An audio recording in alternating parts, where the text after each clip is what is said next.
Captain Jean-Luc Picard represents a past version of an imagined future, a man conceived of in a time when we believed we were almost beyond such primitive ills as racism, environmental decline, degradation of knowledge or a dismissive view of science.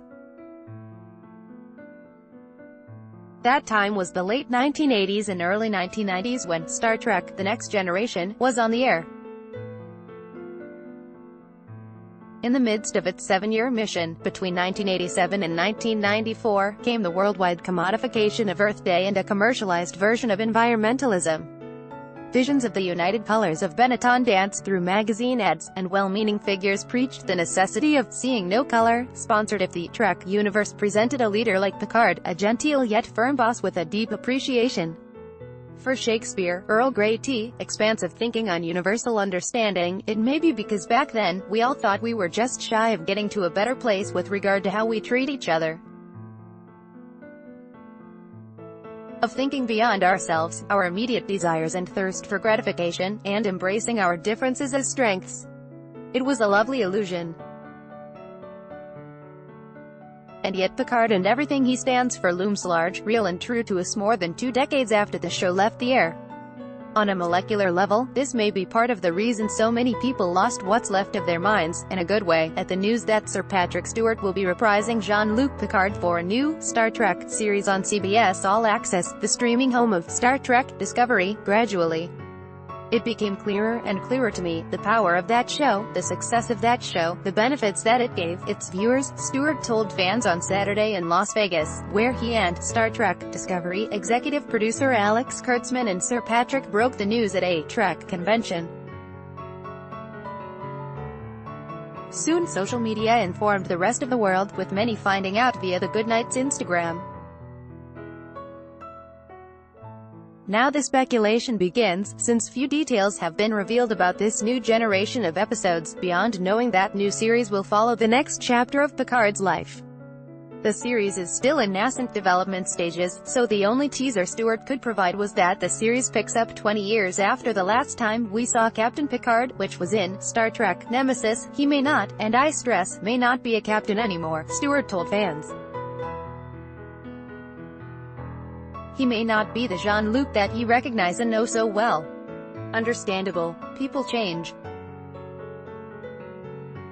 But hopefully Starfleet's finest captain hasn't transformed so much as to be completely unrecognizable. More, I don't know how to be Catholic anymore. Allow me to pause for a moment, to say I do not identify as a hardcore Trekkie or Trekker, nor am I moved to ponder the difference between those definitions. I don't belong to either church.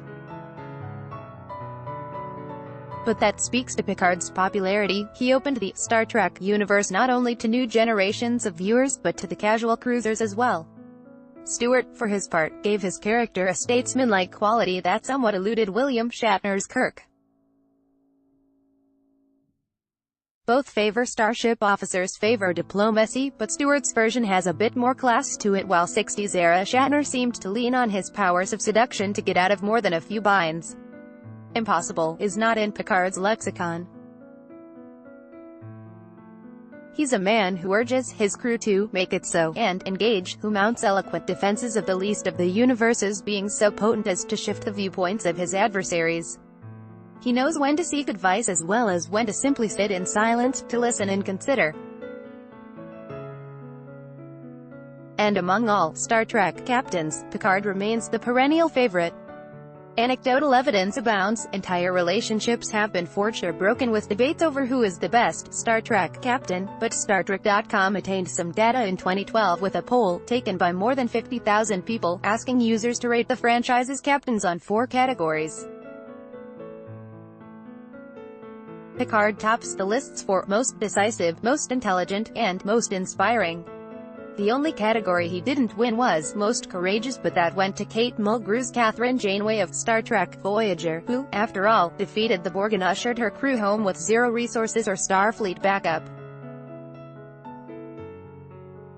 The Star Trek: The Next Generation writers also made Picard a man who supports his crew to the last member, who behave toward them with paternal care as opposed to patriarchal lordship.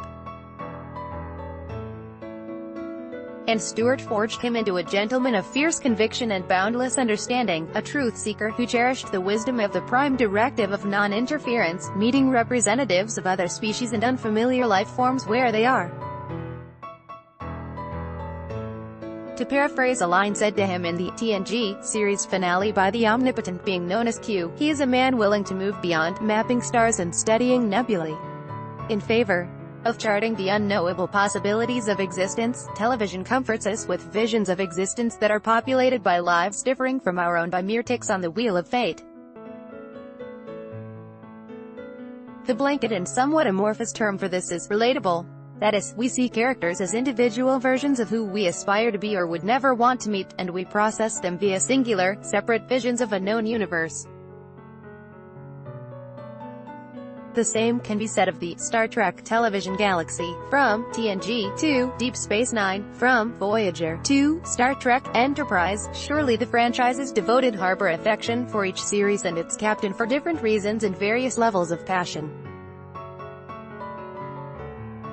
Scott Bakula's Captain Jonathan Archer appears to be, shall we say, underappreciated compared to his peers. Its Starfleet captains, however, personify broader philosophies of how we contend with the unknown, filtered through the eras we know.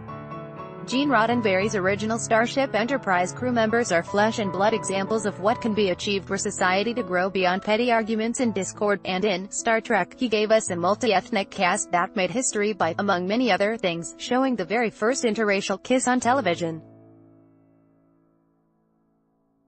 The Next Generation is not as ethnically diverse, one of its noticeable flaws, somewhat ameliorated by granting the Trek franchise its first African-American commanding officer and captain in Deep Space Nine, with Avery Brooks as Benjamin Sisko. What it achieved when it first aired, however, was to invite viewers to once again think beyond the world in front of them. Between then and now, moviegoers have been introduced to J.J. Abrams' version of the Star Trek universe, a place with more explosions, space battles and combat than pauses to consider ethical quandaries. That paradigm also dominates Star Trek Discovery, set in the years prior to Captain Kirk's time on the deck of the Starship Enterprise. This series places the crew inside a war and is laden with thinly veiled allusions to current American politics. A point raised time and again by the men and women of Discovery is that they signed on to forward the cause of science, that they are explorers, not soldiers. Captain Gabriel Orca, Jason Isaacs, dismisses that outright. With the Federation's survival on the line, diplomacy takes a backseat to raw firepower and scorched earth attacks. It is an action thriller that asks philosophical questions along the way as opposed to the other way around, acting first and thinking about the longer-term ramifications later.